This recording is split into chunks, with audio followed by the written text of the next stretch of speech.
Hallo, willkommen meine deutschen Freunde und Zuschauer da drüben. Ich wollte nur Hallo sagen. Mein Name ist Mark. Ihr könnt mich auf meinem YouTube-Kanal finden. Es ist Uncultured Currency und Half-Breed Observer. Und neben mir ist mein Freund und Co-Host. Hey guys, it's Mo from OTB Clubhouse. Yeah, that was German. Willkommen to Money Market Truth by the Come Up series. Welcome everybody. Welcome. Letting everyone slowly trickle in. Mo, how you been, man? Good, man. I'm pretty sure, sometimes you turn on a movie and you have the wrong language. That's probably how people feel right now. I didn't want to mess with everyone. Yo, quick shout out. You guys know I like books and stuff like that. So not a paid advertisement or nothing, but I think this girl's name is Betty Teckle. I just bought this book. She's a author. You guys should check it out on Amazon. It's $18 for your kids. It's a really cute book. Oh, it's for kids? Yeah, it's for kids. It was really cute. So she's one of my subscribers who always been rocking me since day one. She told me her friend wrote a book, and I went and I bought it. So it wasn't given to me. I actually went out and bought it to support her. So y'all should definitely check it out. Drop the link, Mark, if you can, in the chat. I'm gonna order it too. I'm gonna go do that while we're talking. So what's going on with you, Mo? Okay, so I'm going on vacation after 6 months. This is gonna be my first vacation. I'm gone Palm Springs tomorrow, and then I won't be back till the next Wednesday. Oh, yeah, me too, dude. I'm going on vacation. I am leaving a lot longer than you, though.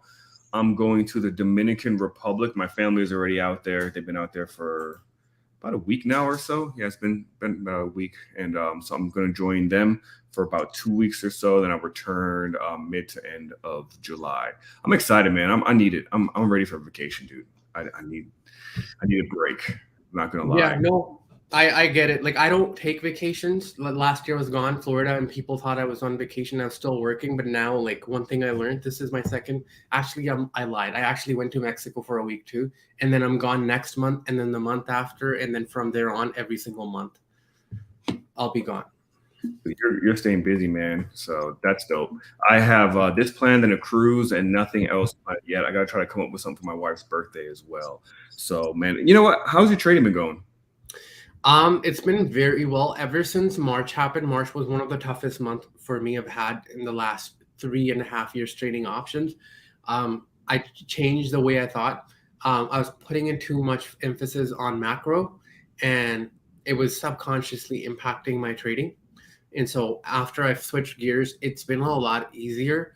And I see why certain traders don't do well. There's traders that know a ton more than me, like a shit ton. They know more technical, they know more fundamental, but then I see them like buying 3-4 months outputs, and they've got like 100, 200K followers. And all they do is just keep adding puts. They keep saying, oh, I have a macro approach, it's going to come down. And then we get like a 20-point drop, and they get so happy the next day we're up 60 points, and then they're like, it's all good, we're going to keep. And that is like not good, because I could tell you, I have October calls right now for AMD. I added it yesterday, okay? October, 4 months, right? And AMD is barely down 4 points, okay? Barely. I'm down 20%. 4 points. Now imagine if you're out SPX or SPY a month out, and how Theta works, you'd be down. People that tell you, oh, I have time, it's BS. Options, like, unless you're like an elite 2 years out, it decays slowly. But I tell you this though, I went in the Roblox play, I got out of the short one that was ending. Actually, no, it was also ending on 30 days out. So next month on the monthly, I got out of those positions. I bought two. I took a small loss on that, but then I re-entered in the money at $38, and it's been actually sitting not too bad. So it hasn't been decaying as quickly as the one that was out of the money. So I'm going to start trying to do that strategy a little bit more. But again, I'm trying to stay away from just getting into directional bets anyways. You know that already. So, but yeah. I'll tell you this market will give you greed, because when things start going up, you're like, I need to put yeah. One of the things I did was I went nuts on Tesla, made a ton of money. And then when it got to, I think, 275, I kind of overextended. I'm like, okay, let me take all my profits, get 300 calls. They are 290. Is that what we got in? 290? And we gapped up after hours. And then the next day they tanked. And because we'll talk about why I tanked. But then I'm like, cool, let me add another week to it. And then that went down. So you got to be very careful. Usually I'm very good with it, but Tesla is the only ticker that makes me want to do stuff like that because how much this thing can go. So Yeah. sometimes, like when it comes to Tesla, I throw the charts away. I'm like, okay, this is going to go. And Tesla is the only stock right now that's holding itself. The last 2-3 days have been rougher, which is fine. Like that's what happens when they retrace. But we'll get into why it's selling and what's going on. But yeah, someone said Greece is a solid place for a cruise. My goal was to go to a different country. And when I tell people I went to America, they say, why did you go to America? You should have gone to a different country. America is like Canada. Like, what's wrong with you? So my next place I want to go is I want to go Europe for 2 months. Not for a vacation, but actually go rent a place out and stay there. That would be awesome. And, you know, I'm trying to move out there. So maybe we might see each other out there next time we're going on a trip together. So that would be awesome. All right, let's switch over to hot takes. But here, for my audience and for you, Mo, I'm never trading Tesla again because of the same issues with you. So for now on, I am never, ever touching Tesla again as a trade. Promise myself that. Hold me accountable if I change my mind. You guys see me coming on here or on my IG talk about I'm trading Tesla. All right, hot takes. Oh yeah, distress beacon. Oh yeah, baby. Here we go again, Morty. Now, here we go. And here comes the hot takes with Mark and Mo. All right, get ready. All right, let's get this.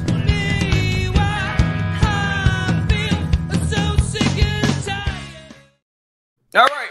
First topic, not good news, but let's talk about the Titanic submarine with billionaires and millionaires on them.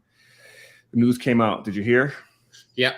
Yeah. They are officially have been pronounced deceased. So that was pretty much a mission impossible is how I saw it. I did a video on it on my new channel. And it was kind of hard to try to do something funny.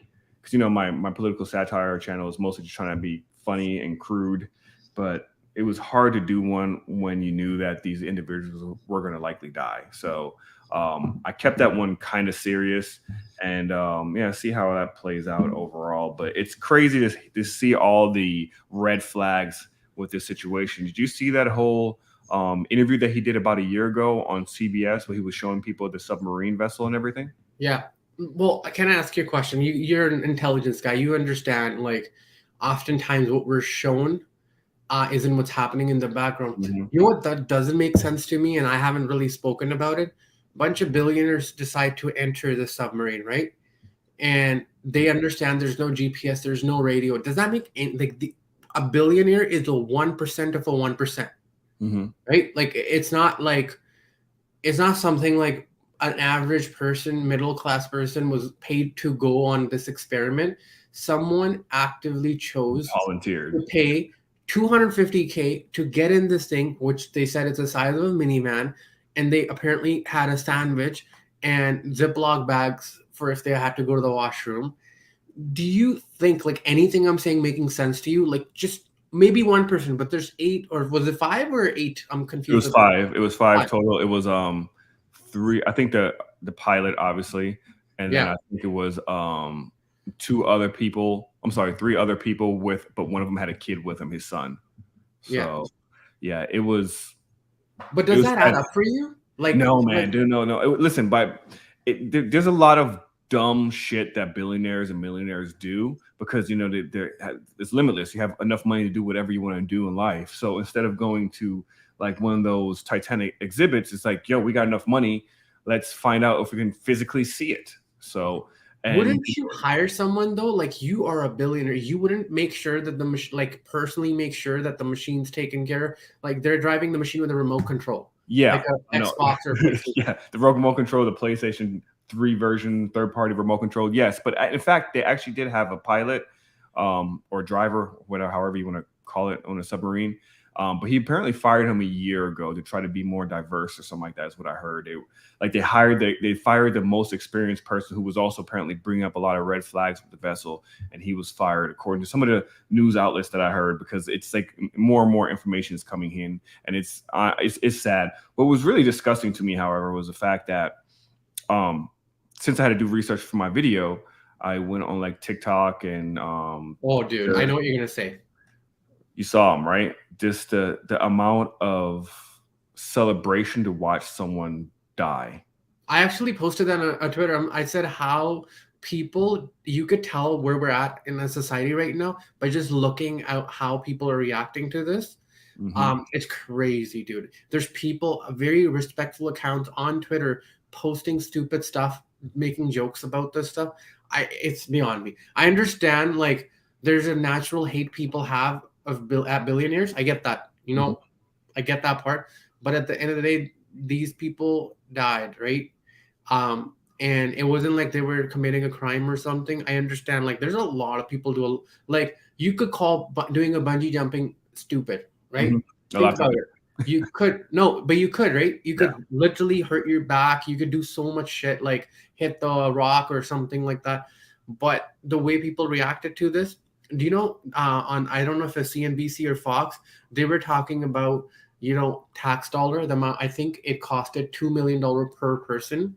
So about 10 million of government's money for the search. And the whole topic was, is it fair that the taxpayers have to pay for it? They don't talk about the money that's gone to Ukraine. And I won't get into it.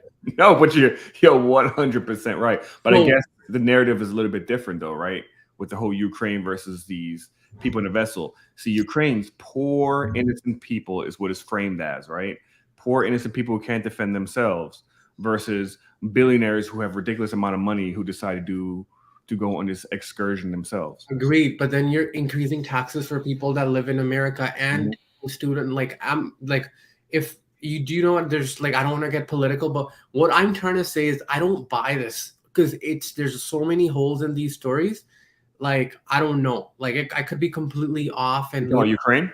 No, about the people, actual billionaires getting into this. No. And they have no clue with the technology we have, what's happening. Yeah, I don't know, man. It's crazy. It's a crazy situation. It's just sad regardless. And it's just the lack of humanity I was just seeing on Twitter and stuff was just sad. I mean, because again, we've been kind of conditioned to hate billionaires and millionaires.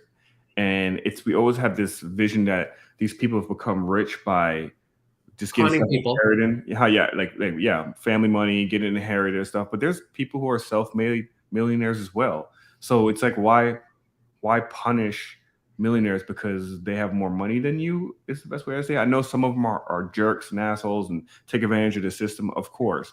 But there's a lot of millionaires out there and billionaires as well who are not evil, villainous people who just got their money from daddy. And then on top of that, imagine if you're a millionaire, would you want other people to tell you what to do with your money? Like, I thought it was stupid that Elon bought Twitter. You could do so much more with that money. But it's not my money. It's his money. Let him do what he wants to do with his money. That's just it.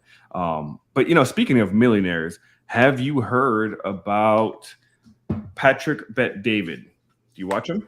Yeah, I like his stuff. His podcasts are cool. He's a millionaire. If you guys do not know who Patrick Bet-David is, he has one of the most successful podcasts currently on YouTube called Valuetainment.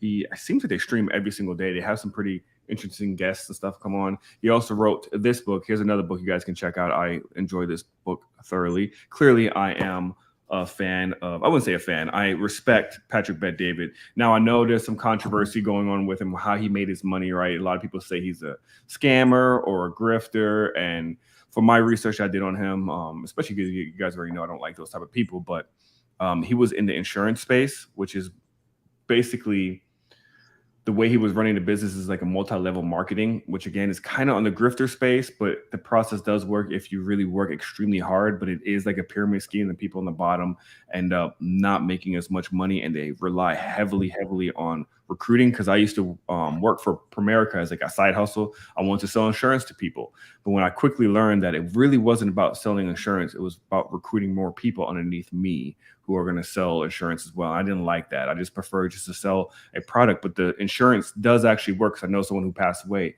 and got paid out through Primerica. And one of my wife's cousins is married to one of like the top salespeople within that organization that he used to run. I don't know if he still runs it or not. But yeah, the guy is a beast when it comes to the entrepreneurship space. And he announced today that he is now minority owner of the New York Yankees. Must be nice to be rich. Right, Mo? I mean, I think this is why people start hating millionaires and billionaires when you're just like, damn, man. I don't know if it's like jealousy or what. What do you think? The jealousy part, it's just there's a book called Fast Lane Millionaire, and they talked about when most people see a young person, especially a young person, 25, 35, driving a really expensive car, and if it's usually a person of color, the first thought is either they're a drug dealer or they're doing something Illegal. like if they're not entertainment, they're doing something illegal, and that's usually how you kill the curiosity in your head and you stop thinking. If you think, what have they done to get there, and ask questions yourself or to them, or like do some research, like you start thinking about how you can get there. But the moment you just say that this person did it by doing something wrong, you shut your brain of thinking. It's sort of like when you want to buy something or your kid wants to and you say we cannot afford it, you just shut your brain down thinking like, how could I afford it? Rather than just when you say it, it's done. The brain stops thinking. That's the subconscious part that I've studied, but a lot of books talk about it. But he's a really, really smart guy. Like he is. I don't enjoy all his takes on business overall. He's huge on, I feel like, exploiting workers, and he always tries to repackage it as if you work really hard, you can become successful, which is true as well, because he clearly did it, right? He was in sales. But that's the one thing, like if you ever take anything away from the stuff that he talks about on his podcast and stuff, if we always talk about this in the past, 9 to 5, right? A lot of us may be stuck in a job that's like a 9 to 5 that we hate, but you can try to get like a side hustle or side job in sales and start learning how to sell. I mean, a lot of those grifters that you see online selling financial literacy courses have the groups and stuff like that. They're at one point or another, they were in marketing or sales, and they succeed in that space, which means that it automatically succeeds to anything else that they're trying to sell. So if you ever want to get like a skill that's kind of hard and has basically a limitless amount of money that you can make, get into sales, man. It's or try to start your own business, but that's risky as well, right? So it's about risk and reward. But sales is not a place. You started in sales too, didn't you?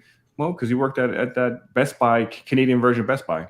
I've been in sales since I was 16. I've done indoor, outdoor, outbound, door-to-door, retail, all sorts of sales. Do you think it's like a good, I guess, skill to have?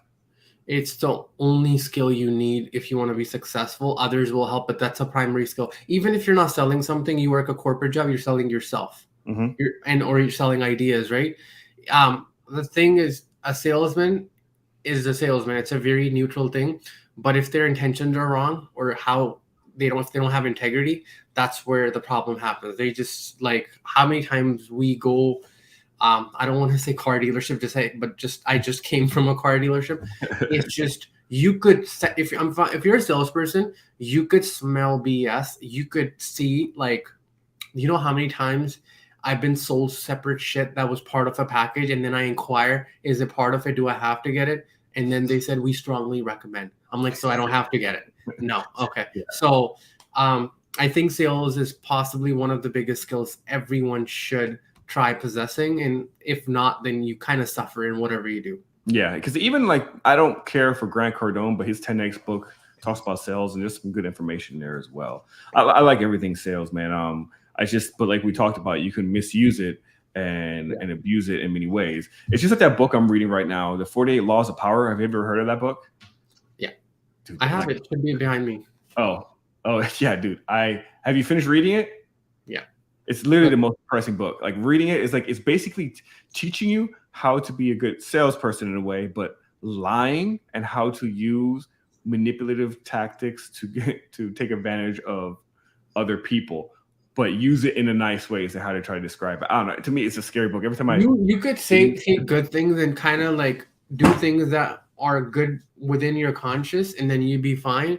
Like, if you listen, I think you've talked, like I told you to read Alex Hormozy's 100 Million Offer. If you really listen to what he's saying that if I'm making you 100K, I have a right to ask for 10K. What people took from it is I can sell something for 100K. Mm-hmm. And I just need to make sure that I have enough of those people, because once people find out that I'm selling garbage, they're not going to buy. So you just need numbers. Does that make sense? Absolutely. The biggest, and I won't give too much information, but the biggest company I work for within my options trading finance journey, that person had a big community. But what I was seeing on the back end was every day close to 50 or 53 people were leaving and 53 or 54 were coming. So he was breaking even mostly because his marketing was amazing. But what that was telling me is that retention was crap, meaning what he was promising wasn't sticking. And that's a big red flag. Like if you go part of any business, the only question you need to ask is, what's your longest client? And if they're a paying client, of course, that will tell you if the company is legit or not. And this could be options trading Discord, this could be corporate, could be anywhere. If the company has higher retention, that usually means that customers are getting some value with it. If you see new members every day and old people leaving, that's a big red flag. That also means they're very good at marketing if they have high numbers. That should be probably like a good red flag to look out for as well when you join people's Discord groups and stuff as well. Yeah. So you kind of get a good gist of that. So speaking about like bad business and stuff, have you gone to the movies recently? Have I gone? I started watching Black Mirror. Oh my God. That's an awesome show. That is an awesome show.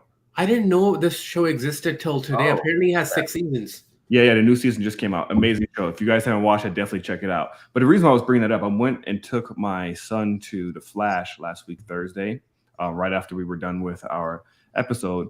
And I thought it was okay. However, people in the studios were expecting this movie to make about $121 to $130 million on opening weekend. Guess how much it made? 50? Now a little bit more than that, close. It was about $70 million. So it was considered a massive flop, which is equivalent to like the Black Adam. Black Adam was also massive flop. So that was a flop for DC, which is the Warner Brothers ticker. So think about that. But also Elemental. Did you even know about that movie, Elemental? That's a new Pixar movie by Disney. No idea. Yeah, I saw it get marketed, and I thought maybe it had something to do with that one cartoon with the girls' emotions and stuff. I forgot what it was called, but the different emotions in the head. I thought it was like a sequel to that. Anyways, the movie, I guess, had a lot of political elements in it as well, again, and that movie as well flopped. So Disney's been like just putting out a bunch of flops after flops after flops. And if you guys recall last week when we were talking about investing in Disney, we had our guest, Capital Mindset, go over the Disney fundamentals, and you kind of saw that there's a lot going on, and he wouldn't invest into it right now. And I know a lot of people are probably saying, oh, I don't agree with you. So I want to bring up a chart here real quick because he had a lot of valid points here. If you look at just the direction that Disney is going into, just on content creation wise, which is supposed to be a big part of their company, or moving forward it was supposed to be, you can see that it's taking a massive hit. So let's say you don't care, but you still love Disney and you want to invest into Disney. I'm one of those, right? I do like Disney. I'm holding off right now. I'm telling you this, but I'm going to bring up my chart here real quick, and I just kind of want to show you where Disney is currently at. This is on a weekly chart, by the way. It is encroaching a demand zone, but more importantly, is actually at a support level. This support level is at the $88. So just to be clear, if you zoom all the way out, let me go put this full screen real quick. If you zoom all the way out, for example, and just look at the levels right now, you have an opportunity to buy again. If you missed in December, you have an opportunity to buy again. If you missed in November of last year, you have an opportunity to buy where Disney was at in March of 2020 during the pandemic. And before that, it went as low as $86 back in 2016. So Disney is pretty much at a really, really low price, which does grab my attention, and it makes me a little hungry into looking into this. So if you are a Disney lover and a Disney simp and a stan, and you don't care what the fundamentals are that Capital Mindset went over, do your own due diligence, go back, just do a little bit of research, the bull case and the bear case, and decide. But I would say, just me as an investor, if I was going to buy Disney, I would start nibbling here for sure. I would wait for more to go in here, but we never know. It could just bounce. And honestly, it also kind of looks like a good trade setup as well on a technical level, right, Mo? Yeah, actually, looking at the Fibonacci, I had it because I was in Disney calls. It rejected right at the 0.786 level, which was 94.39. 85.81 is the level that Disney has held, like you were talking about. At anything around 85, I'd grab it. Personally, I don't think it goes lower. And if it does break 94, we get 100 pretty fast. Yeah. Would you? What do you think, dude? Would you have bought as an investor? Would you buy Disney, or did you think that Capital Mindset has some pretty valid points? I think I want to clarify too. A couple of people were like, "Why did Capital Mindset said no to Tesla in the comments?" I think sometimes, like when you look at it and he's saying no for himself, because what he's saying is, if I have, let's say, $10, I can use $10 somewhere else and make more. It's not that this won't move, but in terms of risk reward, there's other trades. He doesn't want to add Tesla here because Tesla went from 100 to now 270. Why would he get it now? Like, if someone said no to Nvidia stock, don't be shocked. Its stock is like up. Right? Ridiculous. Yeah. And Ron, I only do trades. So in my opinion, if it gets to 85, it's a good $10 trade, which is basically each share you buy, you can make $10. Now, are there better companies? Yeah, they are. So why would you play Disney? There's people that play the same stock over and over again. Like Mark, he knows Disney because he does that. So he could just keep buying at 85 and keep selling at 94 and sell like, so if I was Mark, let's say he buys $10,000 worth of shares at 85, sells $8,000 worth at 94, and then leaves at 2,000. Maybe one day it gets to 150 or something, and he has a risk management around it. So yeah, something like that. Yeah, definitely think about that. Hey, so before we get to the next topic, hey, what was Kathy Wood's price target for Tesla, since you brought that up? Funny you ask. Let me share my screen. Okay. So this is Tesla, 2026 price estimates per share, 2,900 bear, bull is 5,800, and expected median would be 4,600. Wow. Okay. Yeah. And didn't she just sell? She sold 32,000 shares today, and she sold about the same yesterday too. And I'm not sure why she's selling it on a red day too, but like if she sold Nvidia, makes sense, but what doesn't make sense is giving something that much of a value and then selling it way, way below. So yeah, well, it's probably because, I mean, if you look, Tesla literally ran up 30% in June alone. So it's really kind of been on a massive run. It's no, but she's not a trader though. We are. She's an investor. She's thinking. Remember, she said that a million times. I'm thinking 10 years. I'm not thinking tomorrow. She said that. I don't know. It doesn't add up. If you're thinking 10 years, why are you taking profits here? But I don't know. She may know why she sold it, of course. But I don't know. Maybe it has something to do with the fact that, like they said, with Morgan Stanley, they just downgraded it for a second time now. They're moving it from equal to overweight. And the price still, however, they kept that 200. Well, it brought up from $200 to $250, and it's above $250 right now. Correct. So maybe she saw that news and was like, you know what? Let's just start shaving off some or something. I don't know. Come on, bro. No one listens to these analysts. These are like they upgrade 1 week, downgrade second. It doesn't matter. I think it's the same thing where I've said it multiple times. If you own something, you're not going to say it's going to zero or it's going down. And if anything, man, Tesla partnered with GM, Ford, now Rivian, and I think they're partnering up with someone else. They're in talks to buy a company that might be they manufacture batteries or something. Like what she's talking about is happening, and the whole self-drive taxis is her big vision. That's what's going to take Tesla. So why sell now? The only thing is she thinks they might market as a whole might go down, which I agree with her. But you sometimes, there's this saying, put your money where your mouth is. And honestly, forget what she's saying. Just watch what she's doing. Like she's taking profits on Tesla. She took profits on Nvidia too. Like, yeah. I don't know. All right. Very true. All right. That was it for the hot takes. You want to just take a quick question, see if anyone wants to ask? Yeah. Real quick? and then we're going to wrap it up. So, all right, what's that question there? When it comes to risk management on trades, do you just a variance of 5% of EG, or do you got a specific indicator? So basically, let's talk options, right? And I say this a lot in options, don't go by percent, go by levels, because you could say your profit target is this much and your stop loss is, let's say, 15%. Market can go 16% in reverse because market is not following your levels. Market follows its levels. So identifying those levels and then doing that is what I would do. And then you yet still have a percent where you put like a stop in terms of percent. So I'll give you an example. Let's say we look at Apple and you're like, okay, my stop loss on Apple is this level. It gets to that level and you're like, should I hold it or not? You keep holding it for some reason, okay? Now you need to have another stop loss. That's the most amount of money you're willing to lose. For me, that's 50% on an option, especially on a weekly. Mm-hmm. That's not for me to make any money or any logic. It's simply when I get emotional, I want the system to take care of it because I don't want to be manually doing it. So at 50%, I'm out. But yeah, that's sort of what I do. All right. Then we got one question more here. Question: do you think Boeing stock is going to suffer long term from their supplier closing due to a strike? Bro, I got so many DMs on Boeing.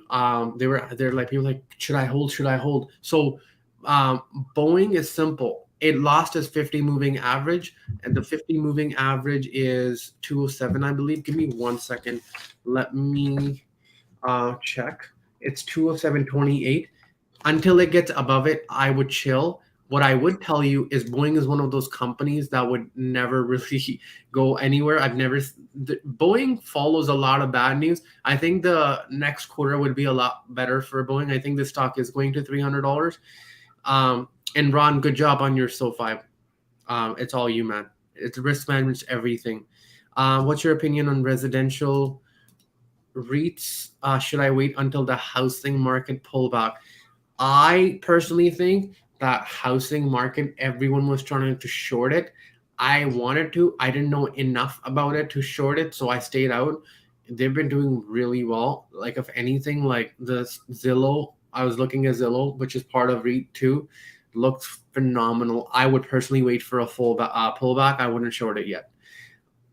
Yeah, and for real quick, just to go back to Boeing, if anyone, I'm looking at Boeing, I didn't realize is that a key is going towards a key support level. So for all the investors out there, if you're interested in actually investing into Boeing, again, Boeing's not going to go anywhere. Realistically, like you just said, I think anything under 200. I have a level here at just real quick 194. Then I have 169 as a support, and then I have about 145. But I think it most likely will hit below 200 real quick before it bounces, I think. So, yeah, that's it, right? That's all the question? One last question. When is NVIDIA getting a pullback? It did have a pullback. I wish I knew when it gets that serious pullback. I think he wants to know when's it going back to 150. You got to figure out the Feds first, right? You got to figure out Mr. Powell pauses and say that's not a pause. That's like me telling Mark we're going on a break, and Mark's or me telling Mark that me and you aren't talking for a month, and he's like, "Are we taking a break?" I'm like, "No, but we're not talking for a month," and that's what Powell is doing. He's taking an action, but making sure that it's not calling it a pause. And he's saying he's looking at least two interest rate increases. So it all depends on the macro. Overall, NVIDIA is extended, and these things can stay overextended for a long period of time. Once we see the rotation, you're going to see NVIDIA pull back. The rotation is going to be into stocks like NVIDIA. It's going to be into stocks that are beaten down, like Beyond. Trust me, there's a whole meme squeeze coming. You're going to see. Yeah, and if you look right here, I just put a level for if I was a betting man, I would say that NVIDIA is most likely going to go back to 325 at least 325. But yeah, so that is it. We're gonna next week I will be gone. Mo, you may be here, so we'll see what's going to happen moving forward. But we will still most likely have a show or a replay. So just know we're still going to be here next week, Thursday, for the next 2 weeks, and then we're going to start diving more into how to be a better investor. And then I think me and Mo need to also address some stuff when it comes to our price target about Tesla at 65, which we will let you know soon if we are still standing behind that or not. So until next time, Mo, you got anything else? No, that's it. All right. Until next time, peace out, everybody. That's 100.